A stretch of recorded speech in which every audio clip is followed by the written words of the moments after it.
Leslie, hi, hello, welcome to the Female Startup Club podcast. What's doing, Doone? Thanks for having me. I'm so fired up to be here. I am all sorts of excited to be having you on the show today. I was saying this to you before we started recording that I feel like, when I look at you and I look at your content that you put out online, you are an open book, which is something that we love on the show.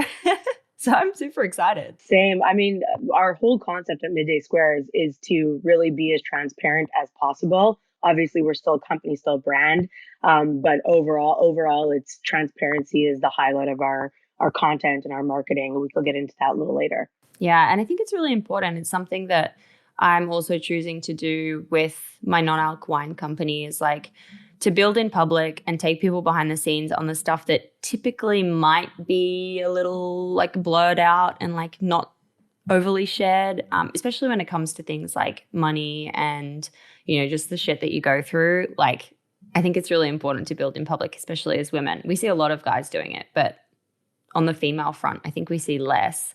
So yeah, I'm pumped. Tell us what Midday Squares is for anyone who doesn't know what they are. Perfect. So Midday Squares is a functional chocolate bar. What does that really mean? It's basically it's chocolate that's indulgent, but you've got the function to it. So protein, plant-based protein, fiber, non-refined sugar, and really clean ingredients. And Midday Squares was really designed. It was actually born out of creating that afternoon snack. Nick, who is my partner and husband, was eating that like crappy chocolate bar in the afternoon. And this was even before we were married. We were just living with each other as roommates. And I'm like, I can make you something better. It's not going to have, protein and fiber at the time, but it's going to be made with better for you ingredients. And so I made him a version of Fudge Yeah, which was our first product. And it was made to kind of get him through that midday slump. And so Midday Squares actually could cover you for 3 to 4 hours on hunger. And so it's really a midday snack. It's chocolate. It's a healthy indulgent made up of really clean ingredients. And it's really got every attribute to it. It's non-GMO, it's fair trade, it's organic, it's gluten-free, it's kosher, it's non-refined. It's actually like crazy. I'm always like, I feel like I could make a song out of the attributes. It's ridiculous. So it's really for everybody. And when we made it, we didn't make it for like, let's say, the health fanatic or the gym person. We made it for the everyday person that's on the go. Nick and I have always been entrepreneurs, always been on the go, and having just a better for you snack has changed our lives. And Nick's not my only partner. My brother's also my partner, and we'll get into that also when I tell you a little bit about the story. But that's what Midday Squares is. It sounds so delicious. And you know what you just made me think is like when you were saying it could be a song, I feel like you could do like a really cool like rap jingle for the brand. You don't even know what's coming out. We are actually dropping a music video, okay? Oh my God, shut up. I can imagine it. We did. So basically, the first time I'm really talking about it loud, but we did. We made a parody to Eminem, Hi, My Name Is. It's fucking hilarious. And we're filming mid-December. It's coming out in January, so I'll send it to you. But it's legendary. Oh my God, I'm so excited. That's amazing. Love that. Look, we make chocolate, right? Like that's part of our vibe is we're about good vibes, feeling good. Chocolate makes people happy. So that's also part of our marketing is just general crazy, good, feel good kind of stuff. Mm-hmm. Yeah, I feel that. I feel that when I consume your content. Let's go back to that early founder, like startup story. Always love to go back to the very beginning. What was like, obviously you were making this snack with your partner, but like what was getting you thinking about turning this into an actual company? I think you had a different company at the time. What was kind of your approach to being like, let's actually do this? So here's the story. Basically, Nick and I and Jake have been entrepreneurs for the last decade and swinging. The truth is we've been swinging and missing. I mean, I've had, two other companies that didn't work out. I was in fashion for both of them. And I've also always been, somebody who's dreamed up ideas. And so Midday Squares is really 10 years in the making. And so basically what happened was Nick and I were living with each other as roommates, but he had previously invested in my company, a clothing company called Hector. I was pushing that for about 3 years. Fashion wasn't for me in the end. The industry, it just didn't speak to me. It wasn't super inclusive. And I'm a no bullshit kind of gal. Like, you want to do business or you don't want to do business, and that is not fashion. And so I tried that for 3 years. Nick came in on the last year and invested, and we tried to take it totally e-com, which didn't work as well. We failed. But we knew we worked really well with each other. And so fast forward a little while, I'm living with him. I'm making this product. We think nothing of it. Nick gets some information. He has somebody close with him that's in CPG, mergers and acquisition, and sent him some data. And the data was basically that there was two explosive categories on a tear, which was plant-based protein and real chocolate. So like the Lints, the Hues, chocolate companies are not using palm kernel oil. And so he's literally taking a shower. I'm making breakfast. We're like, he comes out, he's like, Les, I have an idea. And I'm like, what's this idea? And he's like, we need to launch that. We need to commercialize that thing that you make that we eat in the afternoon. And I'm like, I have this moment and I'm like, I just said, I'm like, let's fucking do it. Like, that's Nick and I, like, we've always just been number one supporters of each other. It's just like, we support the ideas and we go with it no matter how crazy it is. And so in our kitchen, we decided, okay, let's take this thing to the market. And we were just about to get married, and we go on our honeymoon to Stowe, Vermont. We're big, like, like, we love the fire, we love the wine, like cheese, all that stuff. So we go to Stowe, Vermont. We leave a day early because we're so fired up about the business, and we say, let's start it. Let's go. And so basically, we started our market research. And Midday Square is a baby of the two divisions. It's basically, people sometimes say, well, what exactly are you? Well, the dough it has the function to it, and the chocolate is the indulgent. And so we'll get a little bit into that, but we basically we start driving to grocery stores. We start walking the aisles. We're looking what's out there. We're like, okay, look, generally it needs to have this much protein, this much fiber, this much sugar. What are the competitors doing? Where do we want to live in this space? And so that's how it all started. And I was literally making trials in my kitchen. We were iterating. We used this website called recipal.com, and we were like figuring it out and like how to draw a nutritional label. And so after like, I think it was like 100 trials, I don't even remember, it's 3 years ago. This is 2018. We after like months of iterating the recipe to make it commercial ready, in August 2018, it was ready to go. And basically in like May, we knew we needed, May of 2018, someone to be like the face of the brand. Nick and I are like introverted, extroverted people, but we're very the type to spend like the whole weekend in the house at home. And so we needed someone to be loud. We needed someone to build community. And that was Jake, my brother.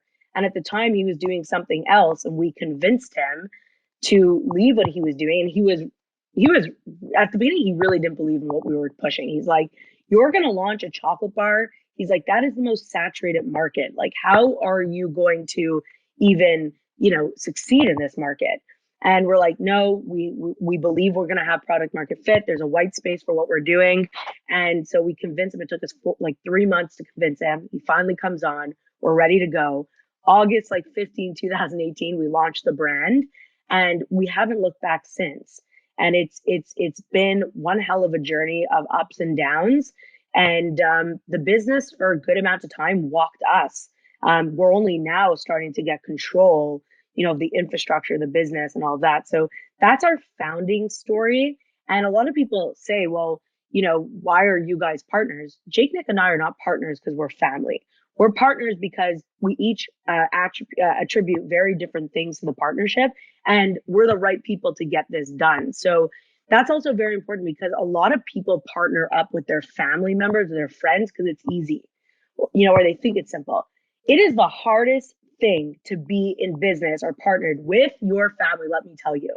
And that is other things that we can hop into of being in business with my husband and my brother. But that's generally the story of how we started Midday Squares. Gosh, I love it. That's so cool that Jake decided to come on board and join you. I have so many questions that I want to dig into, but first I want to just go back for a quick second and ask you something about Hector. When you say the business failed, you decided to shut it down. What did that actually look like? Why did it fail? Like, were you making sales and you just decided like, hey, it's just not working enough. Like we couldn't get product market fit. Like, what does that actually mean to fail? And like, like, how did you decide, okay, yeah, let's like cut it and move on? I love that. So basically, like I said, I was pushing Hector for 3 years.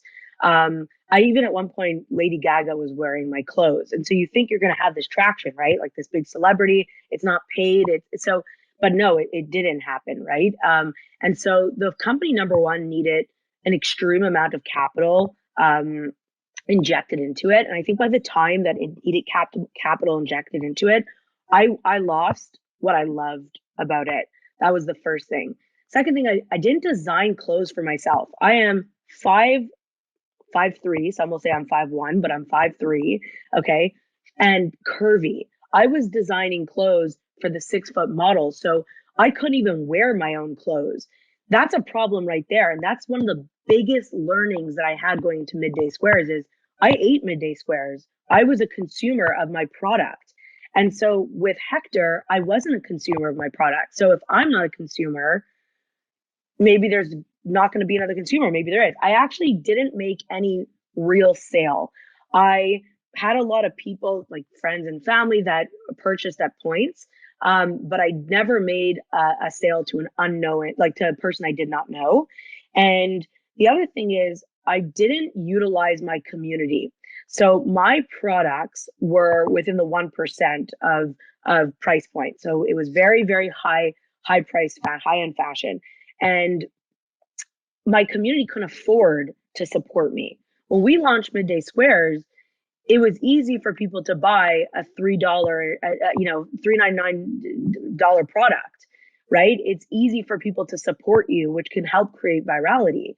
With Hector, not many people could support me from the get-go. And then the other thing is, I didn't put myself out there. I was behind the scenes. What is more engaging, and this is what I learned now with Midday Squares, than seeing a 23-year-old running around New York City, in heels with a 20-pound collection over her shoulder, trying to get into stores. I mean, that if that's not inspiring, I don't know what is. So I didn't show that. I was like, again, I wasn't pushed to do that. So I was introverted about the whole thing. And I was very behind the scenes. And I think those are the few things, like not launching for my community, not being a consumer of my own product, and being behind the scenes were a huge part of my failures. And I think at one point, you need to know when to shut something down. And I think a good entrepreneur knows when to close, when to throw in the towel. And so I did after 3 years, and I took some time off and then realized what I needed to do differently in the next venture. That is so interesting. And yeah, it must be a real shock, like a positive shock, going from something that's high ticket to really low ticket and being able to reach a mass audience instead of being able to reach a very specific someone.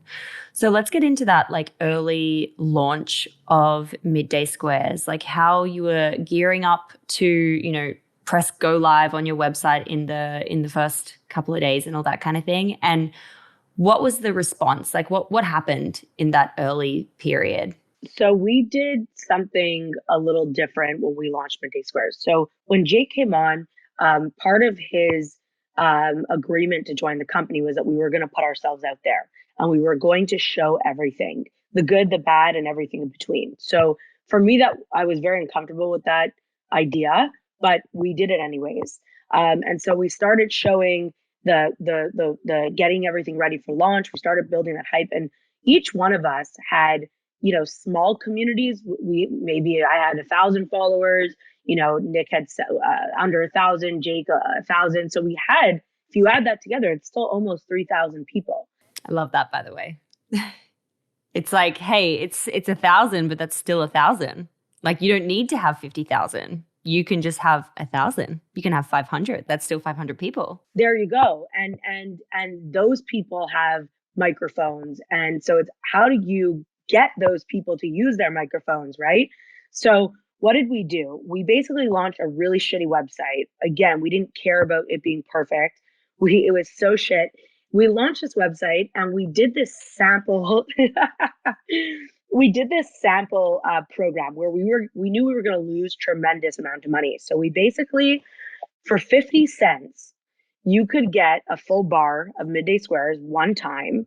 We would bring it, well, ship it to you. I'll get into that in a bit. We would ship it to you, but we knew you were serious because you had to put your credit card in. So because you had to put your credit card in, it's that other step of really wanting something, versus it just being free. And so when we would get an order, at this point, we were only shipping locally in Montreal. We would get in the car and we would go deliver the package to the customer. And they would freak out because they ordered this thing online. They saw us on Instagram. They saw us making it, and then they got to actually meet us. And so there was this like real connection that started happening, this community, this thing that we started building from day one. And in the package, we took Polaroids, which we still do today, and it's a little different, but we would take with a mini Max. And at 5 a.m, the three of us, we would dress up really crazy and we would take a photo. And then we would go on their Instagram and find out, let's say they had a dog named Lucky, we'd be like, give Lucky kisses for us, MDS. And yeah, so it was very custom. Wow. Do the things that are not scalable. That's the not scalable thing. That's amazing. And so that created from day one virality. So when they would receive the package, they would see us, then they would open it, they would take a picture, they would see the Polaroid. And that's when we started getting people's microphones. And it really created virality from there. You created moments that are shareable, and for someone to be like, hey, this is really cool. Like, I want to shout about this. 2 quick questions before you keep telling me about these early days. How much were you losing per order, and how many orders did you do like that? So we did that for about 2 months. My brain's foggy on how many orders. We're probably doing about 60 orders a day at this point. Oh my God, that's a lot. Oh yeah. Well, I actually so I was the one making the product. I developed tendinitis. I have my wrists are completely done from rolling the product all day. And we were doing it in my condo, right? Like we literally launched it here. We moved the furniture. We brought in tables. It was crazy. My brother, who has dyspraxia, was weighing the salt, and I would always lose on him because he has fine motor skills. So, but we were doing it right together, and it was mayhem. There was cocoa powder literally in my cocoa butter and cocoa powder seeped into my floors. And yeah, so we did about 60 a day. That was our max because we were making an 8x8 pan. And so basically, because we weren't shipping the product, we were able to save some of those costs because shipping's ridiculous. Everybody knows it's $15 to ship a product, right? So you're $15, we're charging 50 cents. So there you go on the 15. Then that's if we couldn't deliver it. And then the product itself costed a lot of money at the time because we had no scale, right? We were buying stuff from the grocery store. So we were losing a lot of money, but I would say we were retaining serious amount of customers. And because we had this virality through the sample program, which we shortly after stopped, we got our first store within the first 2 months of launching. And that's how it started happening. Customers were going into the stores and saying, we want Midday Squares. And that's how we started getting natural stores, mom and pop shops. And like I said, we were in my condo for 2 months. I remember on it was maybe early October. And I was like, Nick, Jake, I can't do it anymore in here. My bedroom was the shipping room. It was crazy. We were working 15-hour days in the condo. We had a cleaning crew come in at 11 o'clock at night. And within 1 week, we found a shitty facility, really shitty. And we got it on a Friday and we were producing there on a Monday. And that was the beginning of, really starting to ramp up production. And so during this time, obviously you go through this 2-month sampling program that gives you you acquire all of these customers at a kind of high cost, but a really, you develop loyal customers immediately. You get proof of concept. What are you thinking after that? Are you hey, okay, we need to actually invest some money here, or we need to go out and find some money, or what's the kind of thought process once you've proven it out? So that's exactly it. So to start launch Midday Squares, it costed us, I think it was $20,000 between all the trials, packaging, all that stuff, the ingredients. It was about 20,000. It was a very lean startup to prove product market fit. Then we invested about between the three of us $1 million. So Nick actually prior to leaving his company to be part of Mid-Day Squares had a lot of success in software. And so he had some money that he had made, which he was ever able to cover myself and him in funding of Mid-Day Squares. And Jake was able to come up with some money as well. So we took the first year, not first year, but a year and a bit, $1 million investment once we knew this thing was pumping. After that, we knew we wouldn't be able to continue funding. So we would have to do our first raise, which we did do. I think we closed our first raise in early 2019.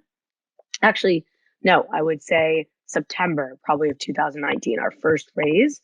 And the truth is, so in the company, how it's set up right now, I'll kind of give you a breakdown of how we operate is Jake is the chief rainmaker. So his one job is to go out, get people, network, bring in the deals, build the relationships, build the finance relationships, all that stuff. So he's a lot on the road.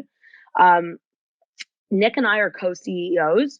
So basically I manage of the company manufacturing, recipe and development, media, marketing, and customer experience. And then Nick manages operations, finance, sales, and performance marketing. So when we speak about money, that's really Nick's expertise. I just say, I trust you, get the money, get what we need, and he goes out and does that. But I will say one thing on raising, it is hard and you need to be ready for it. And it's the due diligence and the cost and the due diligence and the lawyer fees. A lot of founders are not aware of these things prior to getting into raising. We took venture capitalist money, so it's a bit of a different road. There's so many different ways to raise money, through crowdfunding, through family and friends, through VCs, through private. There's so many avenues, but we did choose to take the VC avenue, and it's intense. I mean, you don't have the money until it's in your bank, right? You get a term sheet, and that term sheet could be cut on day 40. So we say we start raising almost 8 months before we run out of money, because it does take long, and you need to find the right partners in doing so. But yeah, I would say $1 million was the first year to really get us off of our feet, to be able to support retailers, support manufacturing. I mean, most CPG brands turn to co-packers. So they get their product co-packed. So they don't have the CapEx that we had in getting this thing started. We had to invest in building a manufacturing plant, and that was almost impossible. But we can get into that as well. But we didn't go the co-pack route. We actually have, I'm proud to say today, we moved it in 2020, a full facility that's 95% automated. And it's incredible. I was watching one of your videos talking about the journey of the automation process. And I mean, I watched that video and I was like, damn, I just don't know if I could do that. Like, it looked like a real journey. It's all well and good to be like, everything's great now, but like far out, that looked like a real pain in the butt to get that, buying like extremely expensive machinery for it not to work, like all these things. I was like, but how? And I don't come from any kind of background in like manufacturing or logistics and operations and that kind of stuff. So to me, I was like, whoa, like you are a superstar. That seems like a lot. I'm still tired from building that plant. Like I always talk about it. I'm still not rested from that experience. I mean, I can understand why. I would love to keep talking a little bit more about your marketing, especially like how it evolved and why you think that you were able to kind of continue that sticky traction, like what you were doing that kept the momentum going. And like, I've just read like these articles you guys are doing so well. You've, kind of crushed it. And what do you think it's been about your marketing? Like, I know that you guys document everything and it's like easy to see it now because your content is so great. But what do you think when you're thinking about that evolution of your marketing over time? I think we're still figuring it out, what it needs to look like. I think the idea of Midday Squares when it comes to marketing is to okay, so if you're on a shelf with 30,000 products, why is the consumer picking your product? That's the first question we need to ask ourselves.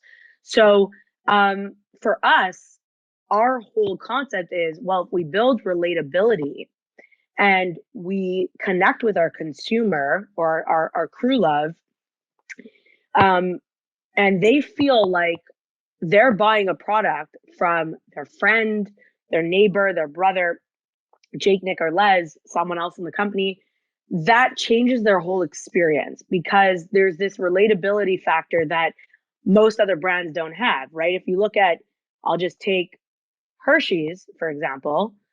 Who's behind Hershey's? Who is Hershey's? Right? In 2021, the consumer wants to know who they're buying from, what they stand for, who they are as human beings. And so Midday Squares has chosen the path to show everything. You know, I get stopped in Montreal locally from people, and they say, I feel like I know you.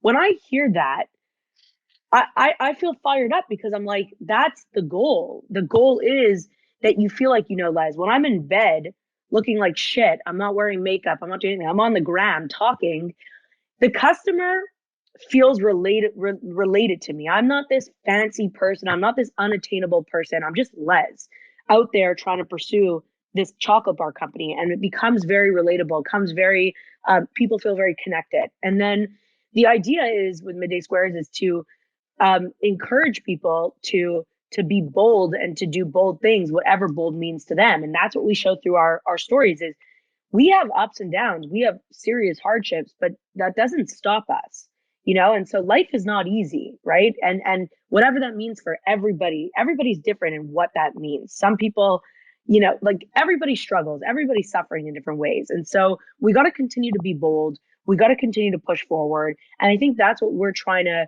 promote is that. And so our marketing is basically to um help people feel bold and to show them, you know, and to create relatability. I think if you look at Nike, it's just do it, right? And so there's a lot of other brands that have different kind of references to what they're trying to do. I know with Nike, I'm in the Nike community. When I want to get into shape, the first thing I want to do is have a pair of Nike sneakers, you know, get on the treadmill, and I feel like I could do it. And whatever the case is, I could probably do it without those sneakers, but that's what they've made me feel. And so our content, our marketing, our concept is to make people feel something deeply, have them relate to the brand, and try to inspire people to be a little more bold in whatever that means. Jake, Nick, and I are very untraditional founders. If you come to the Midday Squares headquarters, you could wear pajamas. It doesn't matter. Just be yourself, show up, and have some fun while you're doing it.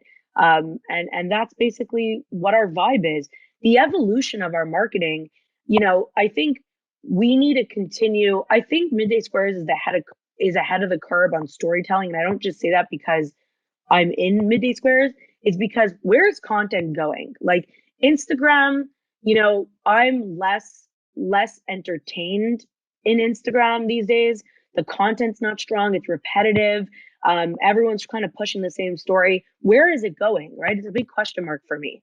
TikTok, that's an amazing platform. They're still, you know, if you kind of get into the creators on there, it's there's incredible things out there, but there's no real platform yet for people to storytell in a vertical format in the way that you would watch a reality show on TV. And so Midday Squares does that. We're telling our story. And so how we elevate that, I don't know yet. It's still a question mark, but we're continuing to work on it every single day. And I think if we continue to, you know, tell our story and push through, it will eventually really connect on a global scale. Yeah, absolutely. I love that. That's amazing.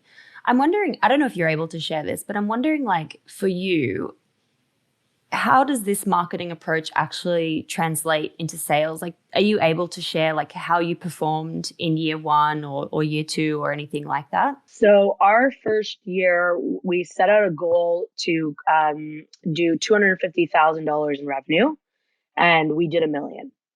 And so we really surpassed our goal. And again, I do believe that it all goes back to making people feel something deeply and them wanting to support Jake, Nick, and I because they see how what's happening. They see the struggles, they see the highs, the lows. They want to be part of that with us. And by being part of that, they could buy a product for $3.99. They can help us succeed by buying our product. So, this is how close we are with our customers. We had a coconut sugar problem. Okay. We use really fine grind sugar at coconut sugar. And basically we couldn't get our fine grind coconut sugar and we can't make our chocolate without it. And so we were at a standstill. And so we needed a special type of machine to grind down the sugar, the whole coconut sugar to make it milled, like super milled, super powdered. And we couldn't find this machine anywhere. We finally find something. We buy this like commercial grade, it's not industrial grade machine, breaks down on us.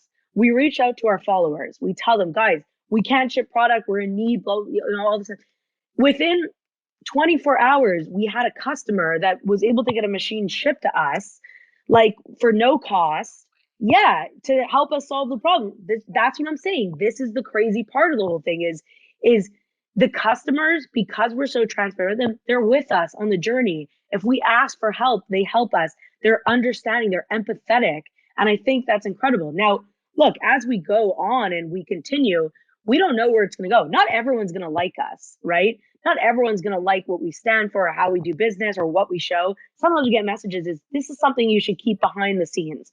We don't believe that. We want to show everything, right? But again, in life, you're not going to win everyone. So I do believe that our sales and our dollars, like how we do sales, is really correlated to how we build the brand and how we put Jake, Nick, and I out there and show everything. And I think, don't get me wrong, we're heavy on performance marketing. Like Nick is your guy if you want to hear about that. I mean, we spend a lot of money on performance ads, bringing people in and all that stuff. But I think it's once they come in, they have a rabbit hole. Like when you went on our Instagram, you were able to go down a rabbit hole on who are these people? What is the brand? And so that's been, it's, we can get people, but then when we get them, they want to stay, they want to see more, they want to stay. So we do spend, so our actual our second operational employee was a videographer. And everyone told us that is the wrong move. That is not where you should spend your money. And we said we disagree. And it was Jake, Nick, and I, and we had like an office manager, but at that time, startup, you wear 100 hats. We had this videographer. We didn't even have a salesperson. And the story made the sales. Like we got Whole Foods through our story. Someone said, I'm an ex-buyer at Whole Foods. Let me connect you. So social media and storytelling, in my opinion, super powerful. I was just going to say, I think everybody, Midday Squares does their thing. I think everyone needs to find their thing, what's true to them. But I think storytelling and using social media is super powerful. And if you do it right, you can really, like you said, you don't need 50,000 people. We didn't start off with a bigger following. We built it organically, but we started off with, 1,000, a couple hundred, 1,000. It doesn't matter as long as you are connecting and there's true loyalty. You know what I also think is like, you touched on the performance marketing thing. Performance marketing is so important. It's important to have a good paid marketing strategy. But like coming into 2022 and like following all these like iOS updates and things like that, it feels like 2 years ago you could build a brand solely on ads and like launch a brand with ads. It's not the same anymore. The landscape has drastically changed. You need to be doing content storytelling, right? Or else you're not going to be able to like add in that supporting performance marketing side of things. You just can't rely on that as your main kind of launch strategy / like main channel anymore. I just think it's so different now. Content storytelling is so important. It is. And I think you're right. The landscape is changing. And the truth is you don't have control over that, right? So you need to think, you need to have other strategies. Don't put all your eggs in one basket. And I think influencer marketing and finding the right people that can carry your brand voice is really important. Like we have had influencers that blow shit up for us. Yes, they're expensive. They could be $25,000 for a post, but they will bring in Have you done that? $60,000. Yeah, we have. We work with. I can't. I don't want to Yeah, $25,000 for one post, and they bring in $60,000 worth of sales. What? That is amazing. So for people who say influencer marketing doesn't work, influencer marketing works. Was that on TikTok or was that on Instagram? That was on Instagram, and I'll tell you one thing. You want to find, it's not about how many followers the person has, it's how engaged are their followers. And look, some you'll hit and miss. That's life, right? Like you'll put some big dollars into something, but you need someone who knows what they're doing. You need to find the right people, find the right influencers, make sure you're asking the right questions, make sure you're seeing their data. And yeah, I mean, look, there's a no-brainer. If it costs 25 but it's bringing in 60, it's incredible. And how many of the people, that's what they're bringing in online sales. How many of those followers are going to Whole Foods, going to Sprouts, buying the product from seeing those videos? And that's what's incredible. And snail mail and all these things, they could be good if done right, but there's so much more power in finding, if you have a grocery store in your neighborhood that you just put your product in, you have the ability to find the surrounding people that go to that grocery store, target them, get some sort of discount code to them, and then have them go to the store. And so when we launched Midday Squares, we did something very similar to like the city by city strategy. We focused on making people in Montreal feel like we were exploding. And how we did that was making sure they saw it at every point in their day. So when you went to get your coffee, what was in 5 kilometers of that coffee shop? Well, it's their mom and pop shop, so we would be there. Then what's in 5 kilometers? Their spin studio. So we would be at the spin studio, and all of a sudden you're seeing this product. What is this product? Then you go on Instagram and the content's there, and you start falling in love. So there's so many ways to market. There's so many things you can do. I would agree, marketing is expensive, but it doesn't have to be. You can get creative. I have a video on my Instagram when we launched peanut butter that cost $600 to do. And it wasn't a lot of money, but it sure as hell got a lot of views, and it sure as hell got a good amount of engagement. And so, people will make excuses that you need all this money to make noise. You don't. As long as your content is good and it's making you feel something deeply, there will be another customer out there that also feels deeply about it. Ah, I love that. That is so amazing. Congrats, by the way. What a exciting journey. You mentioned a few seconds ago or a few minutes ago, Hershey's. I want to talk about the drama that you've been going through earlier this year. That's how I actually found you. I saw either you or Jake or Nick posting an article about what you've been going through and this kind of like dilemma you've been faced with. How did it start? What happened? What's happened since? What's the vibe? Okay, so Midday Squares launched a flavor called, first it was actually called Busta Peanut. Okay. And then we couldn't use that name because stores wouldn't stock us because it was inappropriate, which I don't think it's inappropriate. It's not Busta Nut, it's Busta Peanut. Anyways, we had to change the name. Now it's Peanut Butter. And we launched it with the orange that we're all familiar with. So people would say, well, Hershey said that it's the Reese orange. Now, why I have beef with this is Midday Squares is not, number one, it wasn't the Reese orange. It was a Pantone of orange. But we'll get into that. So Hershey's called up Midday Squares in like March of 2020, I think, and don't quote my timeline. March of 2020, I want to say, and they were interested in acquiring us. And met with Nick, their M&A team, and put out an offer and all these things. Okay. Nothing was said about the color of the packaging at this point in time. We then had the conversation that we're not interested in selling this company. We're looking to build this company, to be the company like that stands next to Mondelez, Hershey's, Mars, and acquire other companies. We're not interested in selling. And obviously that conversation didn't go great. What was the offer? Are you allowed to share? I can't share the offer. Okay. Thought I'd ask. Just trying. It's okay, but it was a good offer. It was a good offer. But again, I think, when I started this company, money was something that did drive me. I'll be fully transparent. I was really in the mind of like, let's build this company, let's sell it, 5, 6 years, the typical CPG route, and then go on and do other really incredible things.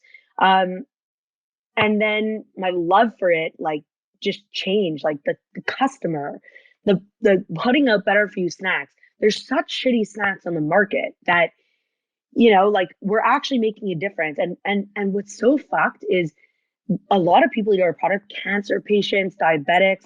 It's changed their lives. So when you see that, you have a different purpose, right? Anyway, so the whole idea of not selling this company kind of, threw them off. Again, we're a competitor. What would Hershey's look like if they had to launch in 2021? They'd look like a Midday Square. So, right? So we go on a couple months later, we get a cease and desist from Hershey's, that we need to change our packaging immediately, that we're infringing on their color. People are heavily confused. Come on. Yeah, it's fucked. It's fucked. The worst is they said people are confusing Midday Square, Reese and Midday Squares, and they sent us like 30 pages of customers saying this is a healthier Reese. So number one, how are they confusing if they are saying this is a healthier Reese? They clearly are not saying this is a Reese. We're in the refrigerator. You're on the shelf. Your confection. We're better for you indulgent chocolate. So, so basically, so we get the cease and desist. We also get hit with a cease and desist from Kellogg's for our package that we're infringing. Yeah, that we're infringing on RX bar. Okay, that the lines and the fact that our logo is on the left is that people are confusing Midday Squares and RX bar. So at this point, we the whole David versus Goliath is true. We don't have the means to go up against Hershey's or Kellogg's. Even though we're right, we would have to face them in court. And at that point, you're looking at millions of dollars in legal fees. And all it does is like take away from your focus of building your brand. It's an energy suck, right? It's an energy and money suck. Two things we don't have. It's negative. So these cease and desist backed us into a wall of having to change our packaging. And now here's the thing. In CPG, or even in my, I'll talk about my product. It's 6 inches by 3 inches. That's not a lot of space to figure out how to design a product, how to put all the information you need to put. There's only so many ways you can lay a logo, you can lay a photo, whatever the case may be. So being forced into a rebrand and having to rebrand, in under a month and get these things approved by these companies is devastating and shook the company, because we were only going into a rebrand starting 2022. We were going to start going into a full rebrand because the package we launched with has too much information on it and all these other things. So it did need a rebrand, but we weren't rebranding it because we were infringing. We were rebranding it because the brand needs to elevate.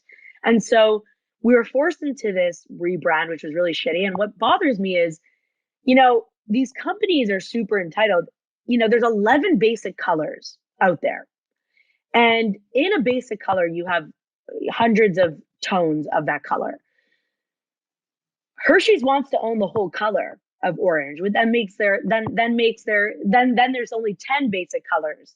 And then if you go and, there's Kit Kat who has red, and there's O. Henry who has yellow, and there's Bounty that has blue, and there's Cadbury that has purple. It's bullshit. You cannot own a basic color. And so we had to change the color, we had to change the packaging, and we made it happen. But it put a lot of stress on the entity. And look, it wasn't a problem for them when they wanted to acquire us. It was a problem for them when we said no. And look, I have no beef with these companies. I understand they want to try to protect their branding and all their stuff, but I think at the end of the day, they feel threatened, and that's it. And so it's only the beginning of all that's going to come. Business is really political, and I didn't know that when I got into it. There's so much, like, it's dirty. People want to play dirty. People do dirty things, and that's what makes me sad about business, because I'm just trying to make healthy snacks and have fun while doing it. And then there's all this whole other side, and also putting yourself in the limelight, right?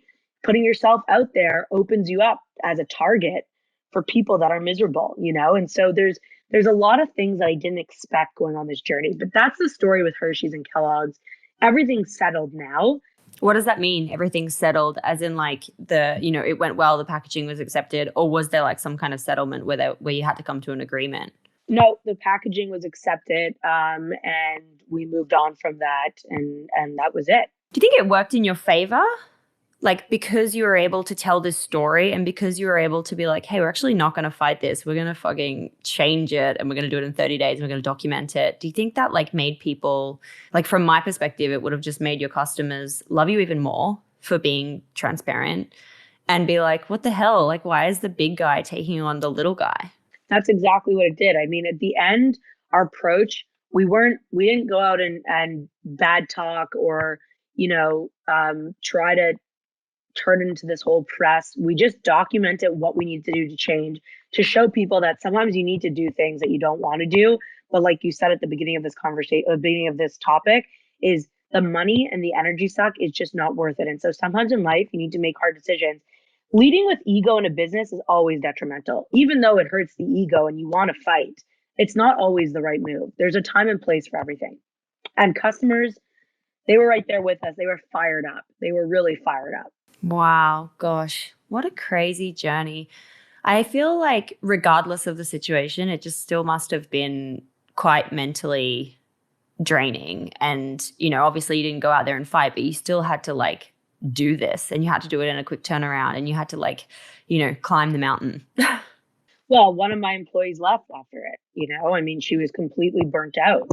It did affect us in a negative way. I was paranoid. I was in charge with my graphic art director to make these changes, and I was driving her nuts because the truth is, I was so, I got to be honest, and I was driving her nuts because I had to make such big decisions in such a short period of time. I didn't get to bring the product to the grocery store. I didn't get to see it fully printed. I didn't get to test it in stores.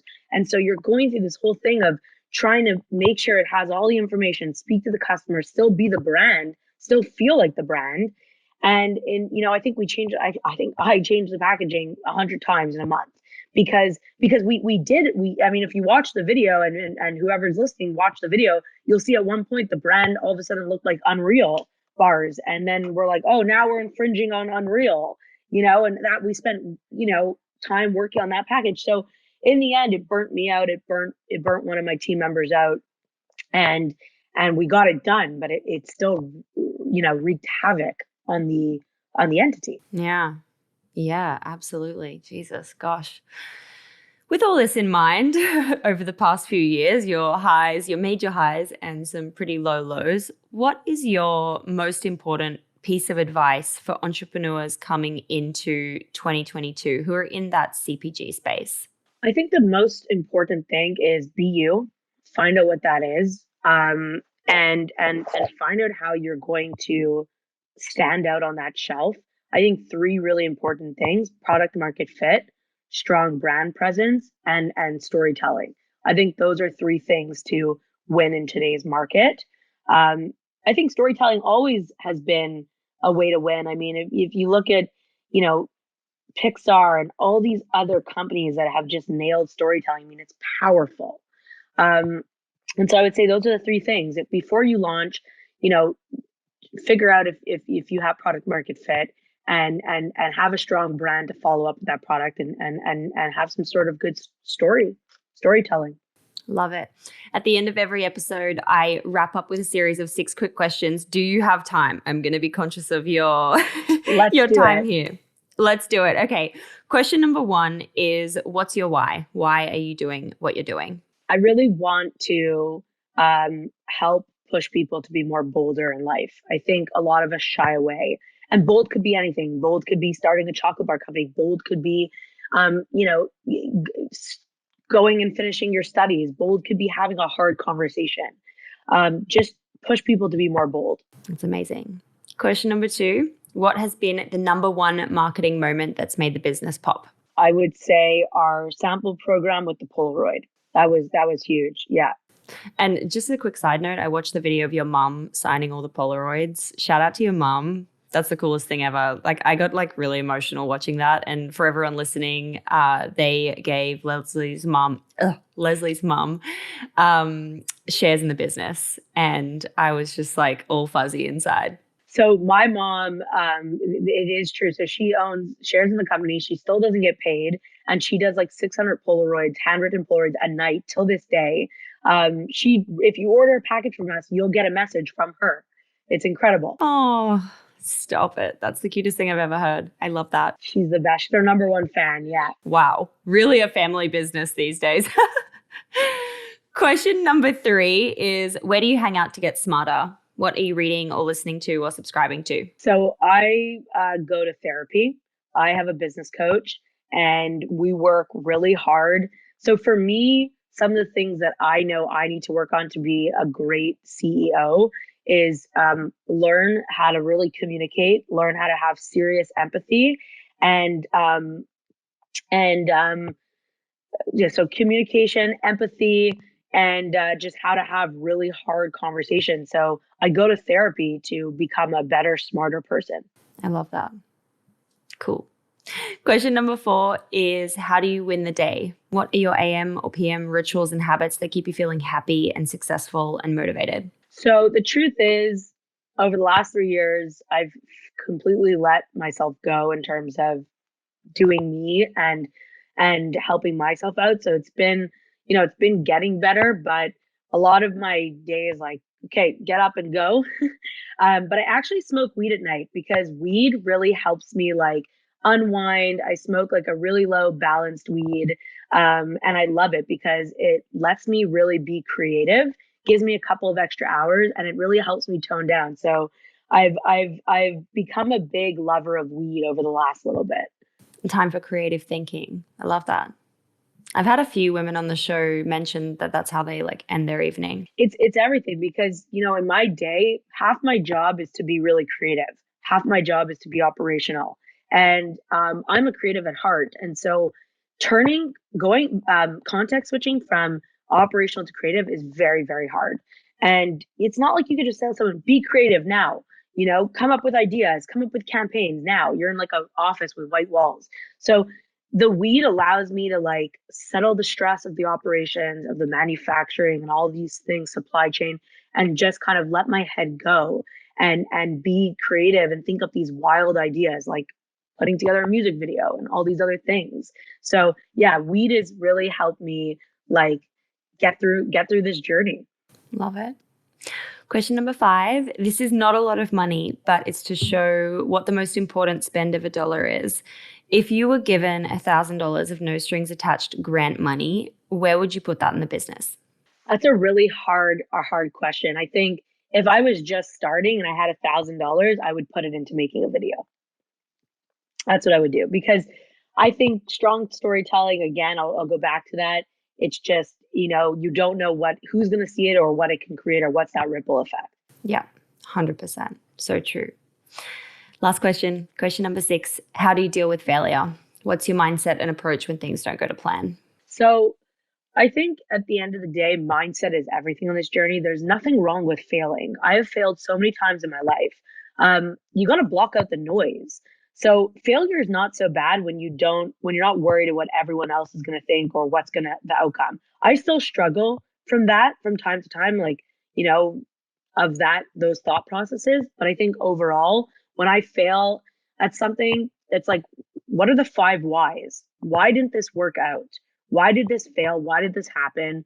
Kind of go through that motion and then move on because it's over with now. Like you need the best thing to do in failure or when there's a problem is to not harp on it. It's like figure out the why, accept it and move on with it and learn from it.